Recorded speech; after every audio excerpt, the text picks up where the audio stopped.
in the sunshine. My life, my life, my life, my life in the sunshine. My life, my life, my life in the sunshine. Change the Beat was a creative project that explored the importance of music in teenage years to support and enrich the development of a positive self-identity, as well as providing confidence, motivation and a sense of belonging. The project invited teenage asylum seekers, refugees and migrants from across Cork County to work with artists and curators at the Glucksman in August 2019. Through creative activities, the group developed a greater understanding of their own musical habits and how what they listen to represents who they are and who they hope to become. The Change the Beat project was delivered as part of the Glucksman's wider creative agency programme that seeks to empower young asylum seekers to participate in imaginative projects and enable them to present their voices and views in the public realm. The Glucksman is an inclusive organisation that encourages participation from people who may not ordinarily or easily access cultural experiences. In working with young refugees and asylum seekers, one of the main things we want to do is just give them a chance to have the experience of being here in the museum in a joyful way, exploring their own creativity. What we also hope to do is create visibility for these extraordinary young people and show the positive contribution that they can make to our society. Of course, for us, this wouldn't have been possible without the extraordinary work of our colleagues here in UCC who've been working with these young people for over 20 years. The research on direct provision tells us an awful lot. It tells us that it's detrimental to people's physical health, people's mental health, it restricts people financially, it restricts people socially. Its damage is permanent and lasts well beyond the time that people are in direct provision. The conditions restrict children's opportunities to play, opportunities to make friendships. It stigmatises children, and they're very well aware of these restrictions. Basically, it tells us that it's Ireland's 21st century institutionalisation, and we call it state terror in the 21st century as well. I circulated a begging email for funds for Christmas parties, and I included on that a few paintings that had been done by children of the houses and hotels that they were living in. And these paintings were really quite horrific, and they were like children's nightmares. And Fiona, the director of the Glucksman, saw these pictures, and I think they almost hurt her in terms of she could see what these pictures were conveying. And she wrote to me pretty much immediately and asked how the Glucksman could get involved with children who were living in direct provision. And from that basically flowed the various projects that the Glucksman have coordinated and organised, and follows the huge engagement of the Glucksman with children in direct provision. Creative opportunities are really important for children in challenging and finding an outlet for the restrictive conditions in which they're living. It gives them an opportunity to expand themselves, to develop their talents, to be creative, to get confidence. And I think very importantly, it also shows them that people outside the direct provision centre actually care about them and are really genuinely interested in their well-being. It's actually really a nice place to come to. It's fun, it's nice, they talk to us and we meet new people, like friends, stuff like that, yeah. And I think it's actually good for children and even youth to do stuff like this. I have no words.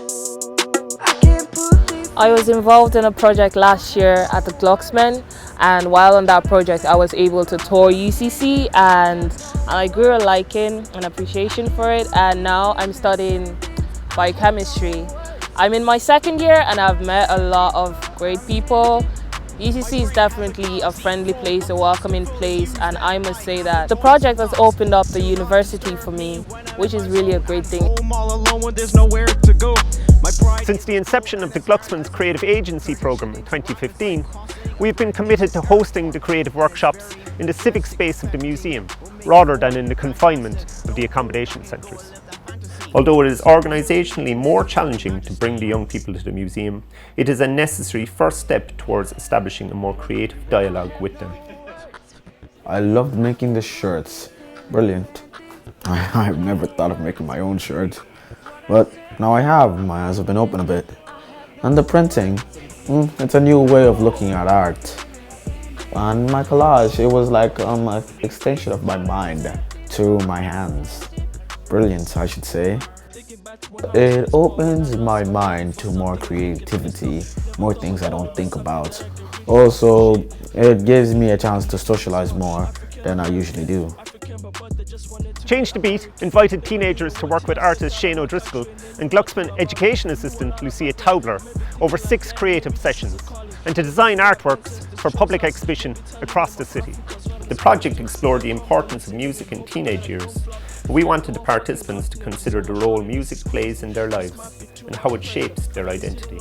Like, music's always had influence on me, I think, from my teenage years, especially with the band I listened to, and again the artwork and the visuals that went along with the album covers. I used to always kind of replicate like the type and the imagery like that, so I think it kind of defines you and the people you hang out with. So it definitely was a massive part of me and while growing up, and even today in my own artwork.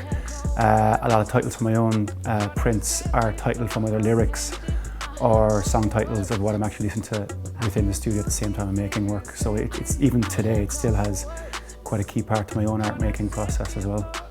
When you're teaching anyone a new skill, you get to see the fun and the excitement of learning new things and the outcomes that can be achieved from learning something new. Going from the first class where everyone's a bit kind of quieter, and as you kind of go on over time, there's a confidence builds up, which is like in anyone learning anything, and that was a key thing I've learned in the difference from the first workshop to the last. I know they'll have artworks throughout the city, and that will be a huge thing. I think a key thing in this whole process was instilling that confidence, and they can take it to new places beyond that, you know. It's such a key thing to be able to take away these skills and develop upon them like that, you know. So it was that's where the whole kind of DIY aesthetic came into it in regards to like the zine making, the t-shirt making as well. It was just very much that kind of lo-fi kind of style, which tied into that, I think, even the teenage element of when you used to make mixtapes, you know. You kind of made do with what you had. So once they kind of leave the gallery, they can go and, you know, find magazines, papers, and cut images up in text and kind of recreate it to kind of create their own message. It's a skill they can take and develop beyond the gallery. Shane is a very nice person, and he wants us to get out of our zone and think more creative and make nice projects. He actually thinks about what we us young people are actually interested in. A lot of us are really interested in music. Now we love listening to music. Music is taking over our life, kind of taking over our life. So it's actually very nice. He actually talk about music, which we do a lot, and listen to a lot.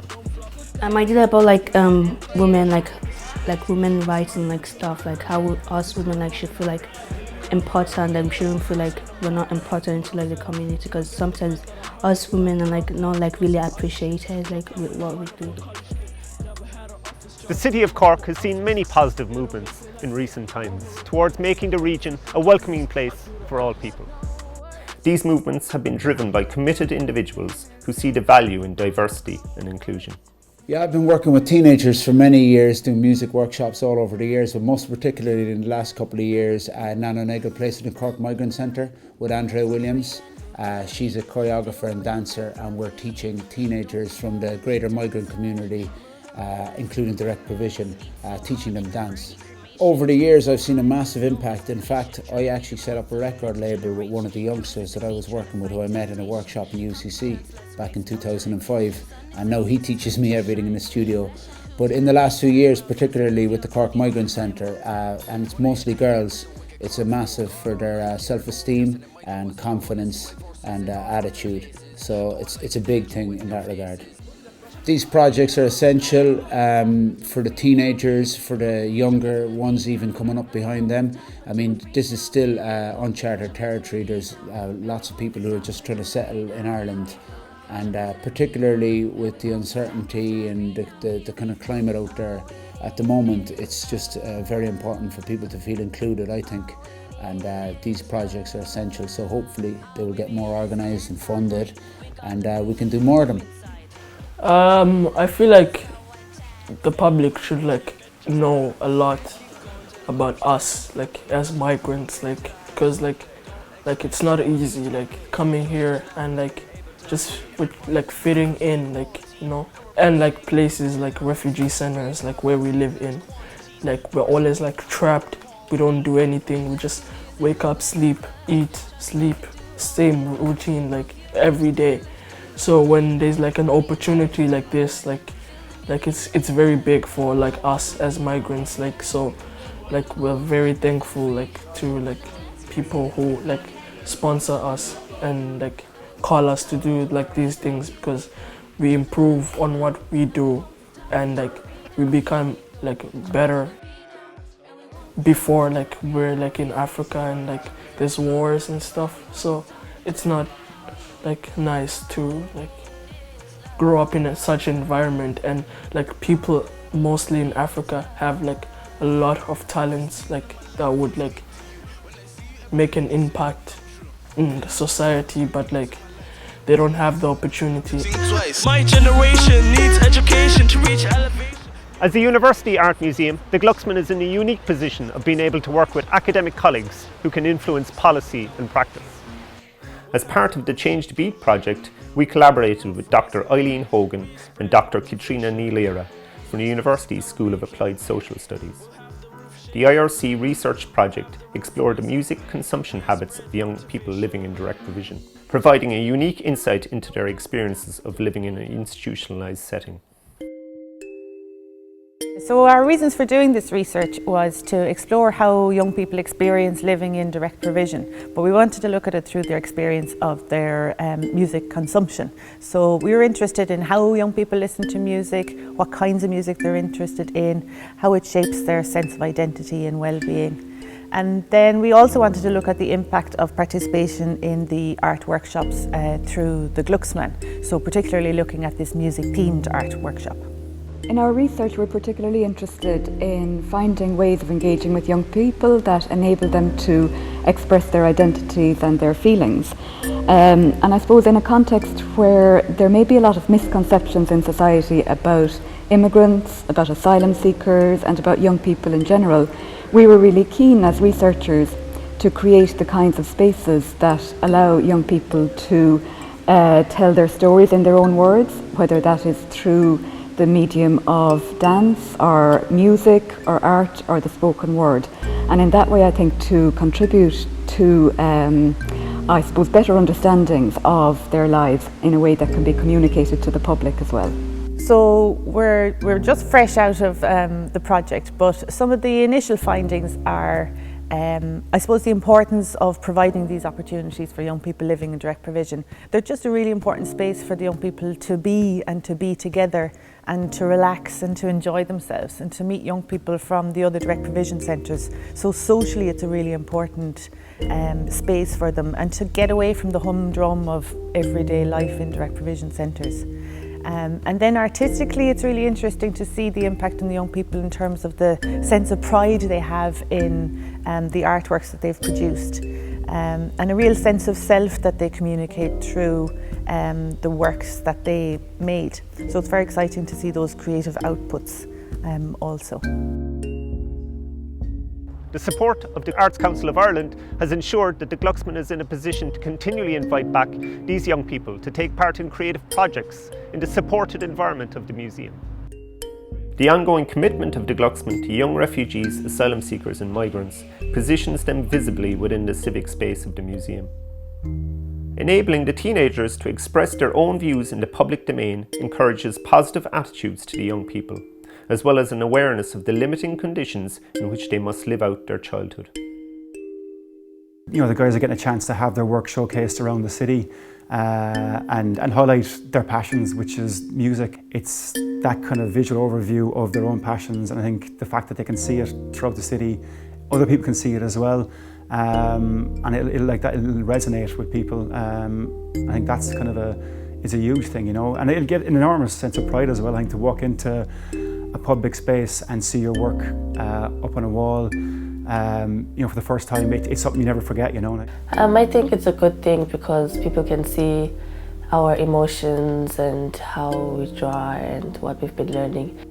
I feel that it will be a great experience to see my art all around Cork, and for other people to see it, because usually when I draw, I usually just put it in my sketchbook.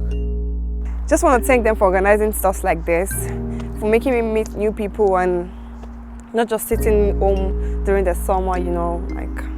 So it's actually a cool place and a cool thing we're doing here.